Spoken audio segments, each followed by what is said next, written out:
যে আসিয়া পৃথিবীবাসীকে বলছিল, হে পৃথিবীর নারীরা, গোটা পৃথিবীর নারীদেরকে প্রতিদিন হযরতে আসিয়া বলে, হে ঈমানদার নারীরা, আমি সেই নারী যে নারী এই পৃথিবীর সর্বনিকৃষ্ট কাফের, খোদা দাবিদার ফেরাউনের মতো নিকৃষ্ট কাফের, এত বড় কাফের ঘরে থেকেও আমার শরীরের আসিয়ার, হযরতে আসিয়াকে সারা শরীরের মধ্যে, খোদার কসম কিতাবে আছে, তাফসিরে আছে, আসিয়ার শরীরটার মধ্যে ফেরাউন একটা একটা করে পেরেক মারছে, পেরেক, সারাটা শরীরের মধ্যে পেরেক মারছে, পেরেক, তার কাটা পেরেক মাইরা এরপরে ওনাকে বান দিয়া এরপরে বলছে, আসিয়া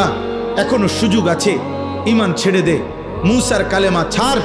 আমার দিকে ফির, নাই তো আমি তোকে মেরেই ফেলবো। হযরতে আসিয়া বলছিল, ফেরাউন